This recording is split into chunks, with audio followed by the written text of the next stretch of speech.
Welcome to Lowestoft, the UK's most easterly point. There's no person or indeed crocheted turtle standing on British soil who is closer to the rising sun than I am right now. I can be frank, Lowestoft isn't the most gorgeous cardinal point. You get to it through a rather bleak industrial estate. It's behind the council's gritting depot, and the only marker is the rather uninspiring Euroscope, oddly situated here in the heart of Brexit land. But it does have the advantage over Britain's adopted extremities such as Land's End and John O'Groats. It actually is the most easterly point. And that means just inland is the UK's most easterly bus stop.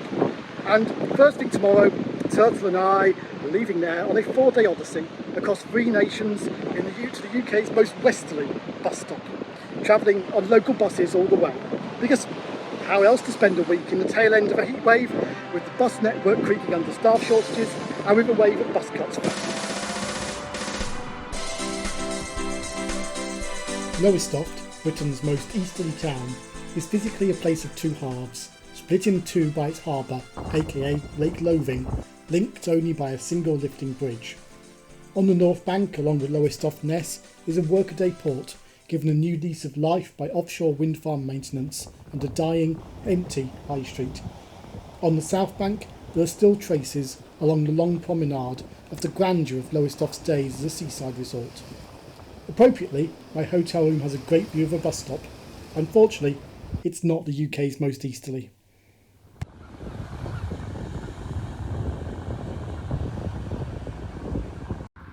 So here in all its glory is Britain's most easterly bus stop, High Street, opposite St Margaret's Avenue, where the northern end of Lowestoft becomes the southern end of Gunton. The gyratory system here pushes it a few metres further east than its nearby competitors. It could be just any suburban bus stop anywhere in Britain, but it's distinguished by having Lowestoft's dumpy 150-year-old lighthouse a few steps away.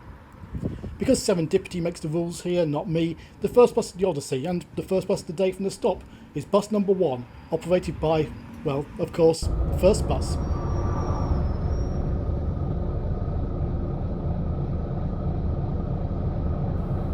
It's just 2 quick stops back to Lowestoft's bus station, a series of seagull-splattered shelters behind some shuttered shops. Then the eastward journey really begins, on the X22 to Norwich. A bus with an X prefix normally means an express bus. On the X22, that's more of a future promise, as we wander around Lowestoft's sprawl, picking up a handful of early hours commuters. After 20 minutes heading inland, we reach Beccles, a town that was once a prosperous fishing port. Then, as happens in East Anglia, the coast shifted, and the burghers of Beccles got rich off sheep rather than herring. We bounce over the River Waveney and cross our first county border, quitting Suffolk for Norfolk. As we sail through the golden harvest fields of not very flat Norfolk, a bit about what we're doing here. This isn't a speed record, there's probably faster ways to make this journey by bus, but nor is it a dawdle. We're following an interesting itinerary which I hope maximises the chances of the huge number of connections actually working, but also takes me to places I've never been before and revisiting others I know well. We're mixing fast cross-country buses like this with meandering rural buses and the occasional urban workhorse. And where is the most westerly bus stop? Well, stay tuned to find out. The quick connection at Lowestoft has put us ahead of schedule. We could bank that and push straight on westwards, but Norwich, by virtue of being on the way to nowhere, isn't somewhere I get to come to often. So I'll stick to the schedule and have a quick gander round at its castle keep, which, thanks to some controversial 19th century refacing, looks like a Soviet nuclear power plant, the excellent Royal Arcade, and, topping it all for me, the best bit of 1930s Art Deco municipal architecture in the country here at City Hall. But it's going to be a quick gallop round town and a speedy recaffeination. Twice an hour, one of these great big red galleons of the road sails out of Norwich bus station to begin a lengthy cross-country voyage to Peterborough, serving the rail trackless wastes of mid-Norfolk en route. The XL is a remarkably good service, and the buses are sparkling new and comfy. Just a shame, really, that Turtle and I are the only passengers on the 9 o'clock from Norwich. Welcome aboard. This is an XLB service to Peterborough via Dereham. The XL makes a lengthy diversion to the grandiosely named Cringleford bus interchange, 2 Spartan shelters on the edge of a new build suburb. That does at least double the passenger numbers, to 2. Then we're charging eastwards along the A47 with the odd diversion off to villages bypassed by the main road, which is fine when they are to the left. When they're to the right, rejoining the main road involves waiting. And waiting. And waiting.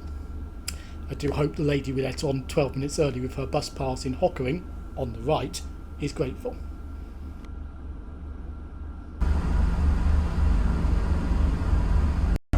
Next stop is Dereham Greenfields Road.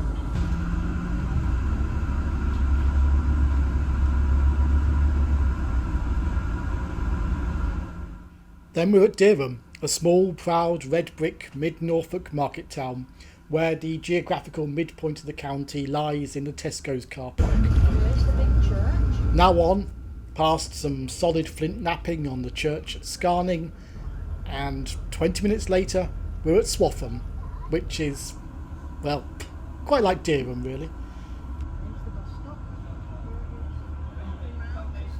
And another 20 minutes on, we're dropping down Constitution Hill, descending from the 20 metre or so heights of mid-Norfolk towards the proper lowlands of the Fens. This is a precursor to the highlight of the XL journey, when, twice an hour, it proves the foresight of King's Lynn's 15th century defensive architects who built their gateway exactly the right size for a double-decker bus. King's Lynn is a fascinating old town in an isolated corner of Norfolk. It was Bishop's Lynn before Henry VIII decided to cut down on a number of ecclesiastical possessive apostrophes, and also once a trading outpost of the Hanseatic League. The shortest of pit stops today though, as we hop straight on the bus next door at the confusingly named Vancouver bus station, named after King's Lynn lad Captain George Vancouver of Vancouver fame. Compared to the XL, the 505 is an unglamorous workhorse, linking unglamorous villages and towns at the bottom of the Wash. Travel-stained and dusty from the country lanes of heatwave hit East Anglia. All the more surprising perhaps, the journey begins with a lengthy bus and bike-only road out of King's Lynn, though for a moment there I wasn't sure they were going to let our humble bus out of it.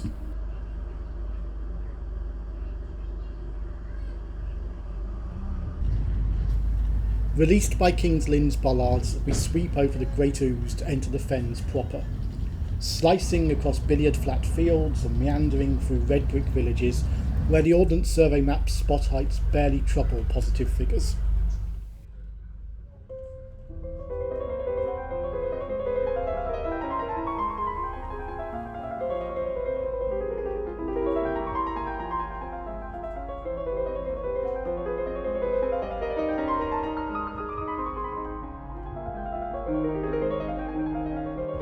"40 minutes in and we cross into Lincolnshire, the third county of the journey, reaching a key landmark on the 505's route. This is Sutton Swing Bridge, originally built to carry both road and rail across the River Nene, now just a single mode crossing.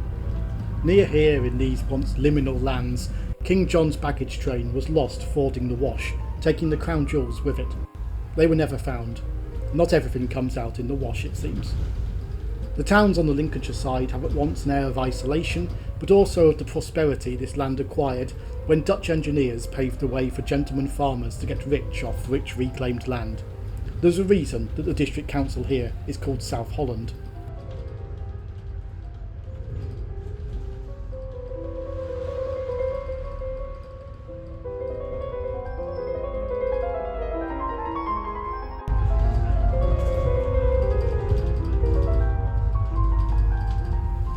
As the tulip-shaped village signs remind us, bulb-growing works on both sides of the reclaimed North Sea too. Here at Holbeach there's a mini landmark on the journey. As we pass not at all coincidentally named Greenwich Avenue, we cross the Prime Meridian. We've stopped counting down degrees east and are now counting up degrees west. It feels like progress. Road closures meant this 505 skipped a few villages we were supposed to provide a twice-a-day service to. Not so great for them, good for us, as we arrive at Spalding spot on time. The negative side of Spalding bus station is it consists of 4 windswept bleak bus shelters in a potholed car park. The plus is it's dominated by the immense 1950s water tower that supplies the whole town. You quickly become a connoisseur of water towers in East Anglia, and this one is a stunner. After first bus and then stagecoach brought us from Lowestoft, we're now into a world of independent operators and single-decker buses. Bry Lane are clearly struggling, staff-wise, having cancelled all their Saturday services, but my B13 is on time today to take me, now more north than west, to Boston. Single decker it may be, but there's plenty of window on these buses for a panoramic view of Lincolnshire. Over to the east, a new main road slices arrow straight to Boston, but we're serving the villages on the old road. Even in flatlands like this, the road meanders around, following long forgotten watercourses and field boundaries, a memory map of a disappeared landscape.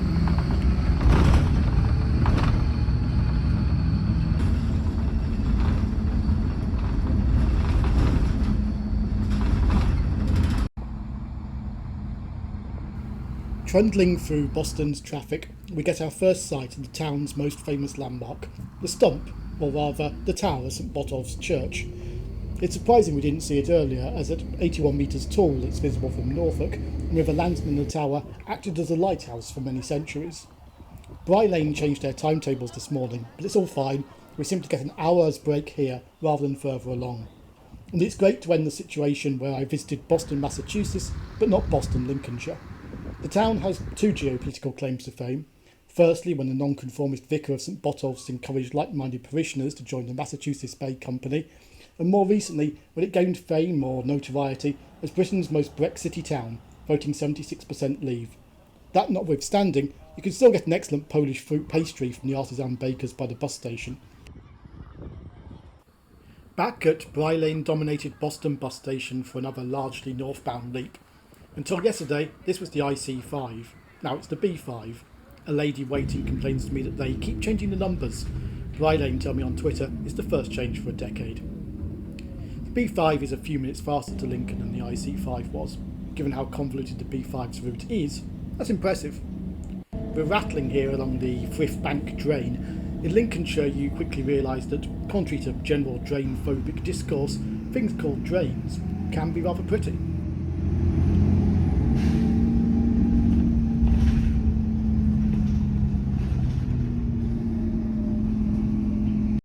30 minutes after leaving Boston, we reach New York. That's better than Amtrak manages.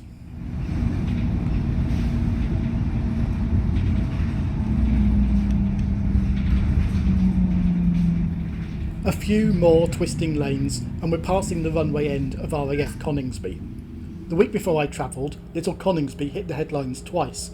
First, when the outgoing Prime Minister visited to play Biggles in a Eurofighter, then 2 days later when it became the hottest ever place in the UK, hitting 40.3 Celsius. Also, the church clock only has one hand, but that's not been news since the 17th century.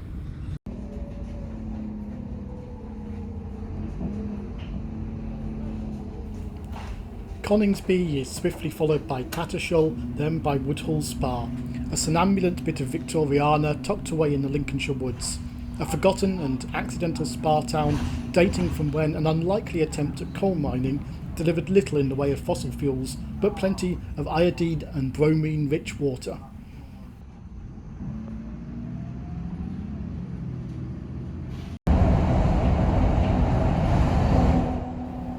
After hours at around or a bit below sea level, these 20-metre high hills around Metheringham seem like wind-lashed heights. And the built environment is changing to reflect this too. The pretty villages now built of upland sandstone, not the clay bricks of the fens.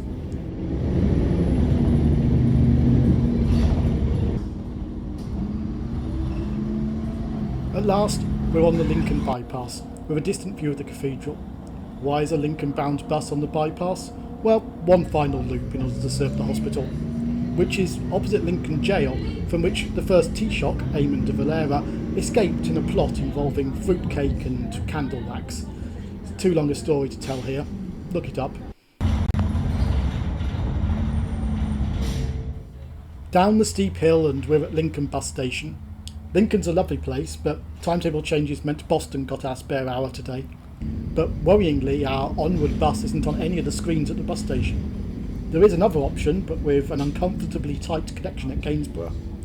But then, suddenly, unheralded and a bit tardy, I spy a 107 slipping into a random bay. That's our bus. Good things, including the front top deck seat, come to those who keep their eyes peeled.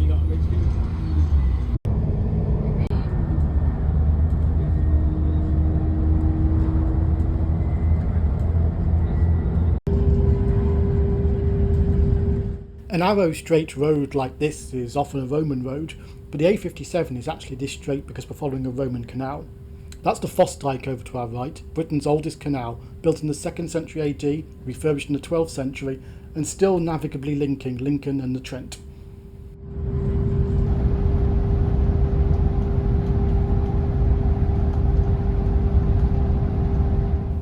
It is perhaps appropriate that as we pull out for a little diversion into a retirement village at Torksey, we get the first sight of the line of coal-fired power stations that stand sentinel along the lower Trent, all either in retirement themselves or nearing it. This is Cottam, whose coal-fired boilers were decommissioned in 2019, and a little further on is West Burton, given a short life extension into 2023 courtesy of Vladimir Putin. In the 80s, there were 13 power stations along this stretch of river, nicknamed Megawatt Valley, supplying a quarter of England's electricity. It's now little more than a footnote in lists of generating capacity. We're arriving at Gainsborough, an inland port on the Trent that feels like it's seen better days. It's 6 p.m. and the bus service is clearly winding down for the evening. Our 107 driver is wasting no time getting back to the depot. Nervousness about the connection here is a result of the final leg of today's journey not being luxuriously appointed with buses. And it's an interesting service, running beyond the village of Bowl only if there are customers. Not great for the socially awkward. What if I'm the only passenger and I'm stopping the driver and knocking off early? Planning the journey, I'd been expected to have the pleasure of voyaging to Retford with Gem Mini Travel, but this week the 195 was municipalised by Nottinghamshire County Council, presumably to save it from lack of commercial interest. And here's our little County Council bus, just popped over into enemy territory here in Lincolnshire. I am, of course, the only passenger. Orcs. Luckily, the ticket machine was eventually made to work to save further awkwardness of travelling for free. Almost immediately we're crossing the Trent with a view of Gainsborough's empty wharves downstream and safely into County Number 4, Nottinghamshire, cornfields and cooling towers gleaming in the evening light.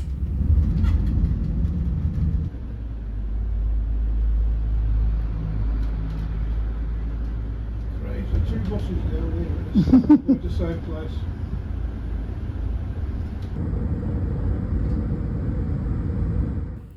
Fortunately for my social embarrassment levels and the viability of the service, another passenger did get on at the penultimate stop before the 195 becomes a request-only bus.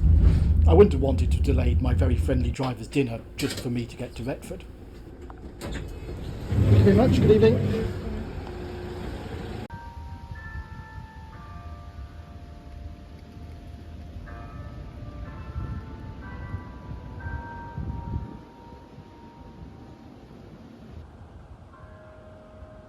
So here I am in front of Retford's delightful town hall. It's the end of day 1 of the Go West bus adventure. We've crossed 4 counties, got 8 buses. Every single one has been within 10 minutes of its advertised time, and all the connections worked. Really great start. Tomorrow's a very different day.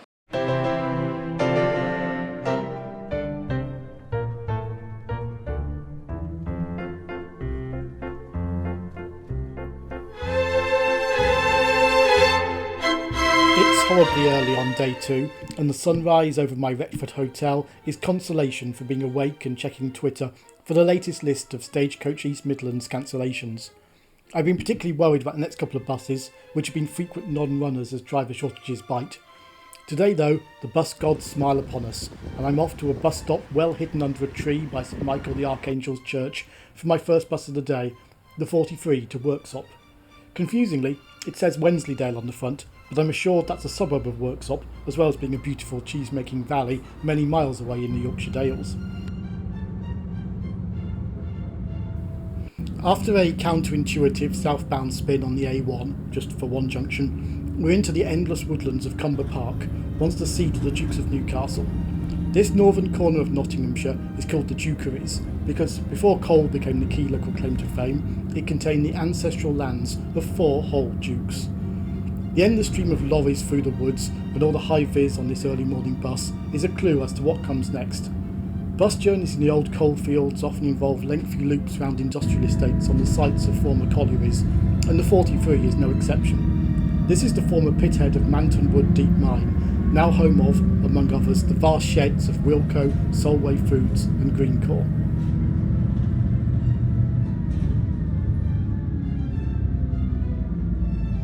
In a weird echo of the days when it was a working pit, we swapped the incoming day shift for the outgoing night shift at Manton Wood and head on. The 43 gives any rural lane wandering bus a run for how many twists and turns it can make as it navigates Worksop's estates, but eventually we arrive at the town's new bus station. I'm giving top marks for the quality of the design, something so many bus stations lack, and particularly the font choice. Less so for it still being firmly locked up just before 7 AM, despite there being loads of passengers about. Well, there were, until every single bus actually left the station, leaving me wondering where my 19A was, and if I'd missed it on the list of cancellations. But no worry, here it is, fresh from the depot.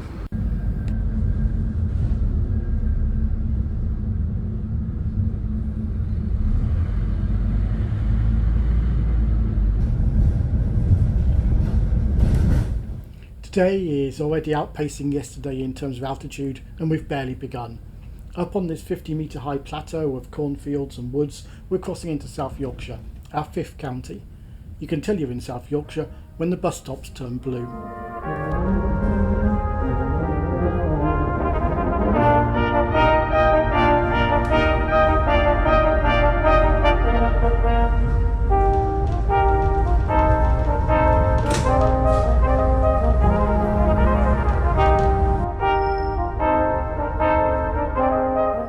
Northampton might be the most obscure place I'm changing buses on this journey, but it does have a claim to fame. This stop is called Quarry Lane, and the quarries in question supplied the limestone for the construction of the new Palace of Westminster in the 1840s. Whisper it, but it turned out to be a disastrous choice. It was great stone for carving, hopeless for coping with London pollution. Less than a century later, the rapidly decaying Anston limestone had to be largely replaced with new stone from Rutland. Digging enough stone out of Rutland to reface the Palace of Westminster must have about halved the size of that diminutive county. Just like the last X-prefixed bus we took, the X5 exalts in a future promise of express travel. First, we must undertake some imaginative weaving through villages and suburbs. So prodigious are these peregrinations that at one point we end up in Wales. Wales, South Yorkshire anyway. Sheffield, the largest English city we'll visit, is spread out below us. But even though it's the summer holidays, slow boarding passengers at every stop are defeating the timetable and we're dropping behind. I'm beginning to worry about my vital 15-minute connection at Sheffield.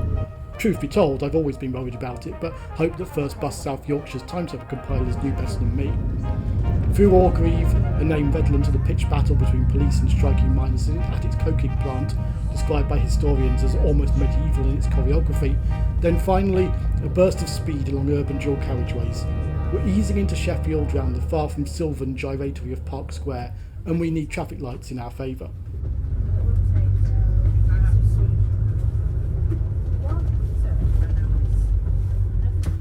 The lights are okay, but if we carry on to Sheffield's bus station, the connection is in serious jeopardy. But a quick bit of research has found a shortcut from the X5's penultimate stop to the second stop of our next bus, dodging traffic and trams and herring down a Sheffield side street. We miss the Victorian fernery-style grandeur of Sheffield bus station, but we make the connection. And you can see from the timetable why it matters.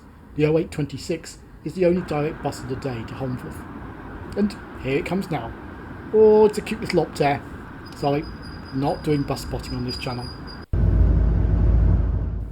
Sheffield, like Rome, is built on 7 hills, they say.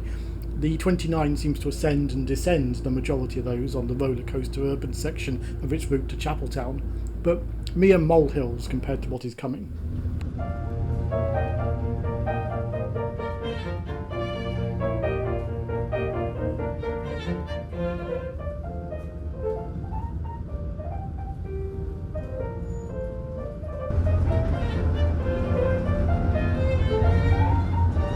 Beyond Chapeltown, we're out of the South Yorkshire conurbation. The occasional shopper or hiker now joins us for short hops as we rattle through the dark gritstone villages that sit high above the misty Don Valley.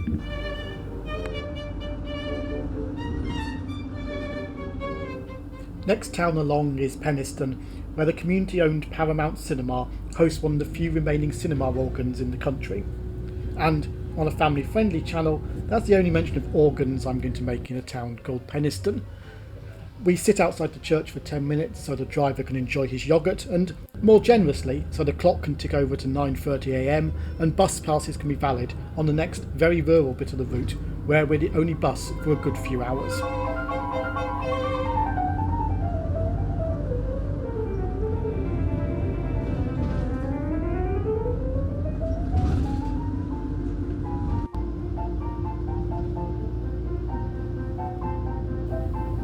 There's some solid chat on the bus now as to whether it's worth watching the England women's football team playing live from Sheffield on the TV tonight. There's no agreement to be reached on whether the women are better than the men's team, but a very Yorkshire compromise is reached that they are, at least, no worse. Presumably, minds changed a few days later.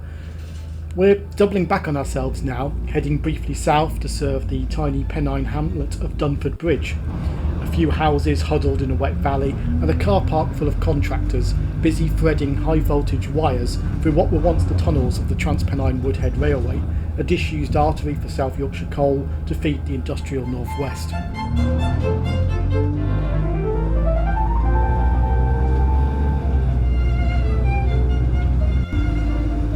A typically bleak South Pennine day it may be so far, but the reality is that this is the tail end of one of the driest Julys on record.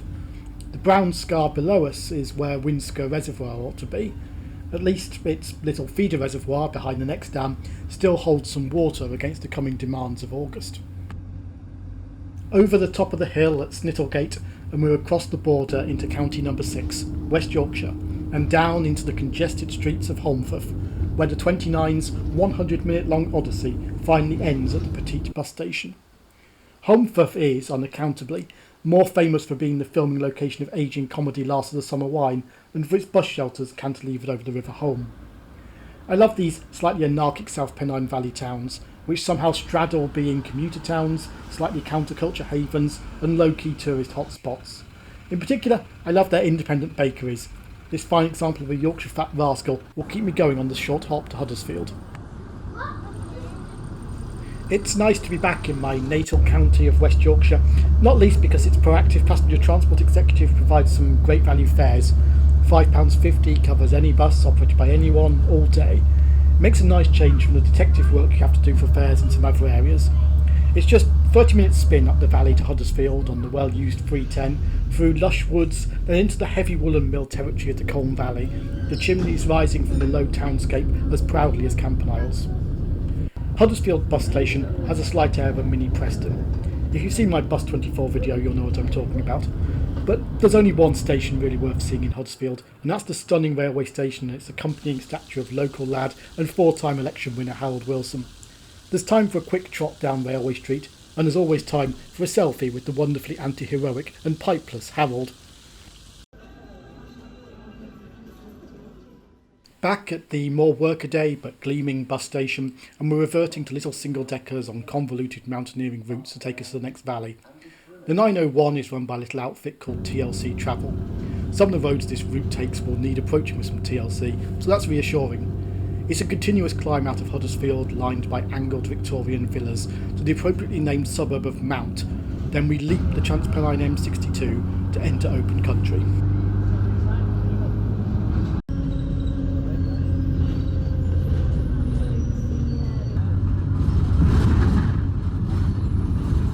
Through the green fields, with the dark moors as a brooding backdrop, the 901 cuts across the topography. From Stainland, dropping precipitously to the mills in the deep valley of Blackbrook, up steeply again to Bark Island, and then plunging again down over 100 metres to the valley of the River Ryburn, where the compact mill town of Ripponden squeezes in between the slopes. The 901, it's the little bus who could. From Ripponden, we could take an easy route straight down the valley to our destination, but that would be out of character for the 901. Instead, we're making a long loop, climbing over 200 metres up to the Pennine watershed. The dark stone walls, the slightly scruffy farms, the marching pylons all make for a fascinating, lived-in, liminal landscape in the South Pennines, far removed from the pristine Yorkshire Dales or the Peak District, befitting of countryside squeezed between great cities.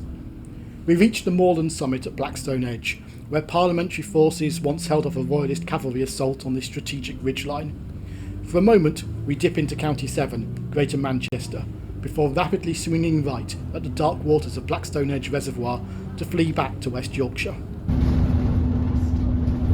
From the tops of the moors, it's 5.5 miles of bouncing and rattling down through Crag Vale to the Calder Valley.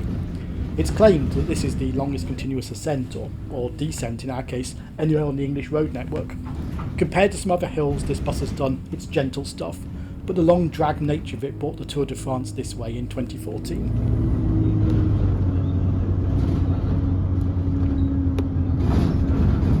We reached the next major valley, Calder Vale, at the tongue-twisting village of Myvenroyd, birthplace of Ted Hughes, from where it's the shortest of hops to Hebden Bridge, where the 901 finally gets to rest from its hill-climbing exploits. We get a short rest too in this cobblestoned valley town, once famed as a haunt of lesbianism, environmentalism and the like. Now, maybe, just a touch gentrified. It's lunchtime for the ducks by the old Packhorse Bridge, and it's lunchtime for us too.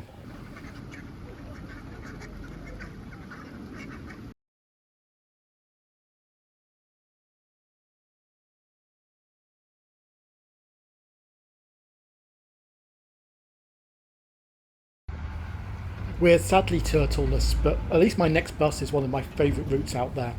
The B3 runs over the high moors from Hebden Bridge to Keighley via Haworth. The B stands for Bronte, as we cut through the homeland of the literary sisters. Fortunately, the hourly service requires 3 vehicles to run it, so they can name each bus after a sister, with no need to start eulogising Brother Branwell. Today, the 1312 from Hebden Bridge is being operated by elder sister Charlotte. The Bronte bus's green interior trim matches with the deep green of the wooded valley and mossy walls as we climb steeply out the Calder Valley and up to the endless miles of windswept moorland. We may be on Charlotte's bus, but this is Emily's landscape of Wuthering Heights. The ruins of Top Withens, inspiration for the novel's titular isolated farmhouse, is just a few miles to our west. Here at Cock Hill, we reach 432 metres above sea level, the highest point we'll reach on this journey, before beginning the long descent to Oxenhope and Haworth, the low-lying fields of the Worth Valley spread out below us, grid-lined by dark gritstone drystone walls. Haworth's famous cobbled main street is too steep, too narrow and too tourist-clogged for a bus to climb it, but we get a limited view from the bottom, and when we reach the valley floor, a quick glimpse of the area's other claim to fame, the Worth Valley Railway, one of the first preserved steam lines in Britain, indelibly tied for many with the railway children and waving red flannel petticoats to avert derailments. E. Nesbitt's original book may be set somewhere in southeast England, but filming has made it a Yorkshire-set tale for millions. Keighley, terminus of the B3, is in Airedale, the final of the many West Yorkshire valleys we've visited as we cut across the topographical grain of the county. It's still the same mix of dilapidated Victorian grandeur and just plain dilapidated I remember from decades back, but it's still ferociously friendly, and its smart bus station has the first proper unmarshalled bus queue of the trip. Elsewhere, you might be able to get your kicks on Route 66. On the 66 to Skipton, you instead get a lot of sheep branding. It's a slick, short spin up Airedale on the slidey leather seats of this double-decker. At pretty Sutton-in-Craven, we cross into County Number 8, North Yorkshire, though purists will say we're still in the old West Riding. Technically, my bargain West Yorkshire day ticket stops being valid here, but the driver showed very little interest in actually taking any more money from me, so I'm riding these last few miles on the 66 for free.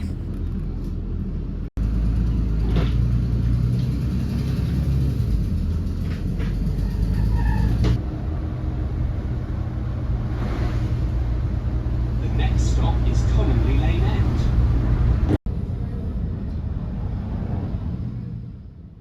Away from the lands of passenger transport executives, there's no more cheap tickets, and the bus stations are just rows of basic shelters, not gleaming edifices. But Skipton's bus station sits nicely next to the Transpennine Leeds and Liverpool Canal, the still waters disturbed by liveaboard broad beam pleasure cruisers and speeding trip boats upsetting the town's swans. Skipton's rather nice, a working market town for the southern dales, but which also has its picture-perfect moments. It's a short walk along cobbled streets to the castle, a childhood favourite, with its passages, conduit and shell grotto. In the 17th century, the formidable Lady Anne Clifford refurbished the castle and stuck her rather brief motto in big stone letters above the gatehouse: désormais, henceforth. Well, henceforth things get properly rural. There may have been wild moors and deep wooded valleys before, but in South and West Yorkshire you always feel within the gravitational pull of the big northern cities. Beyond Skipton, we're in the land of national parks and market towns. We're in the hands of excellent local operator Kirby Lonsdale Coach Hire on the 580, skimming along the southern edge of the Yorkshire Dales. At Gargrave we abandon the air. It turns a right angle here as it flows out of Malhamdale from its source among the limestone sinkholes, and finally cross the national watershed at Coniston Cold, an easy location to cross into the Irish Sea drainage basin shared by road, railway and canal.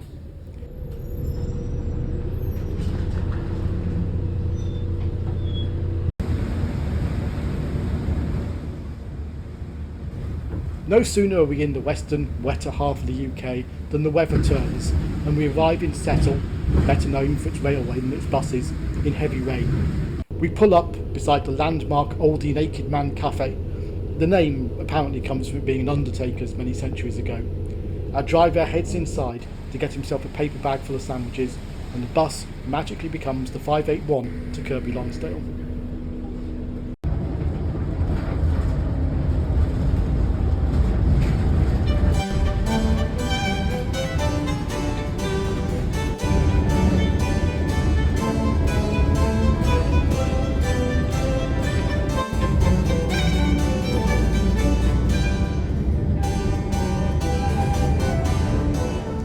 The sun is back out again as we rattle northwest, but there's a grey lowering sky picking out the limestone summits and pavements of the hills we're skirting, including Ingleborough, the middle hill by height of the Yorkshire Dales' three peaks. Underneath this beautiful landscape is a subterranean maze of caves, gills and sunken rivers, more complex than any map of the surface. We're mainly scooting along the A65, but looping off every now and then to pretty limestone villages, Orstwick, Clapham, Ingleton. For a few brief miles we traverse a sticking out ear of County 9, Lancashire, before leaping across the River Lune and into County 10, our last English county, Cumbria, soon to disappear under local government reorganisation. We leap off at Kirby Lonsdale before our bus makes its second magic transformation to become the 582 for its final leg to Lancaster.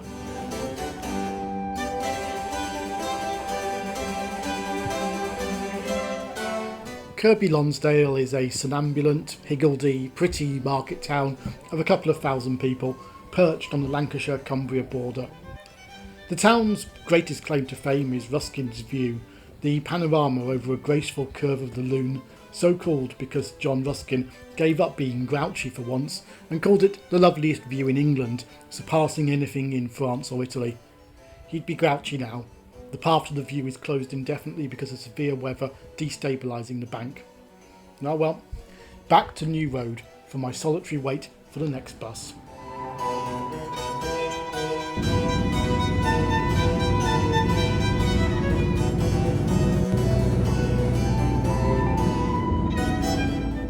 It's just me and the driver on the 567, at least until we get to the Kendal suburbs. If it wasn't a way to get the bus back to the depot after the evening peak run from Kendal, it dropped 3 passengers off in Kirby Lonsdale, I doubt this journey would run at all. It's lovely countryside in the evening light, the no man's land that lies between the Yorkshire Dales and the Lake District National Parks, before we reach the banks of the River Kent and pull into Kendal's bus station, which seems designed for a much larger and more run-down town than this. It's 6:30 on a Tuesday evening, and there isn't a whole lot going on in the old county town of Westmoreland. Charlie's Cafe Bar here marks the house where Bonnie Prince Charlie stayed the night as he retreated back to Scotland from Derby in 1745. The Duke of Cumberland, in hot pursuit at the head of the King's forces, stayed in the same bed the following night. I hope they both signed the visitor book.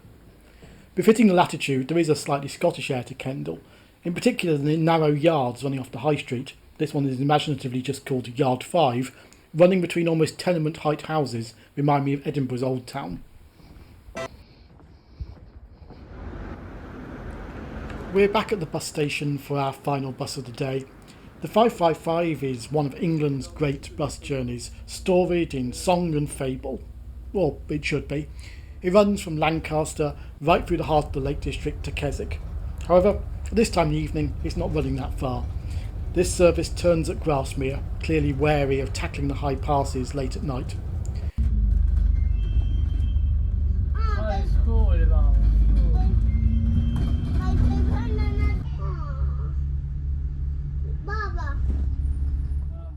Even before we get to the Lake District proper, it's a beautiful run out of Kendal. Then the double-decker crest spanner rig and the Cumbrian fells stretch away westwards in the setting sun.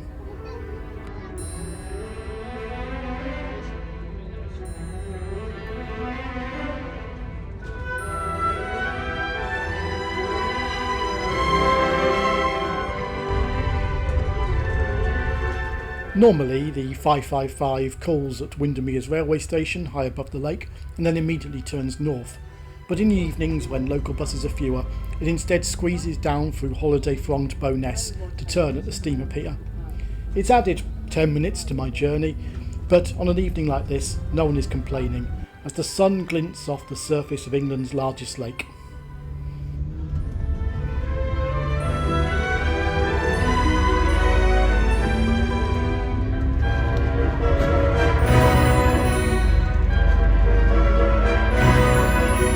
Then we shake ourselves free of the Victorian conurbation of Windermere and Bowness, a boomtown for wealthy industrialists who could build a villa here and still visit their Lancashire factories on the newfangled railway. We're racing along the east shore of Windermere to Waterhead, the lake steamer pier for Ambleside, where our journey for today concludes.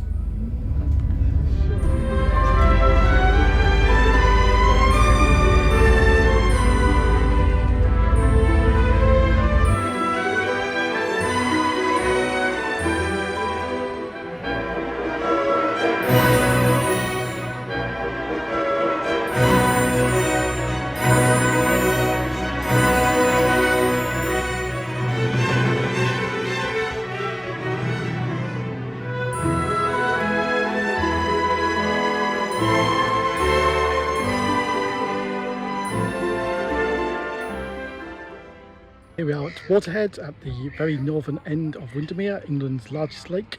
That's an incredible 10 more buses that we've taken today. Every single one of them has connections have worked, albeit very tight at one point.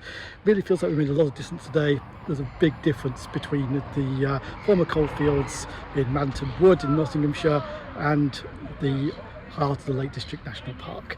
Obviously, very sad that we appear to have lost Turtle somewhere along the way, but I feel he'd feel we were making good progress and steaming ahead with the challenge.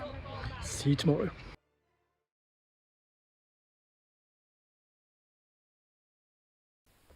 Will Britain's buses continue to behave? Will I manage to visit anywhere more lovely than this? And where is the UK's most westerly bus stop? Part 2 of Go West is coming soon.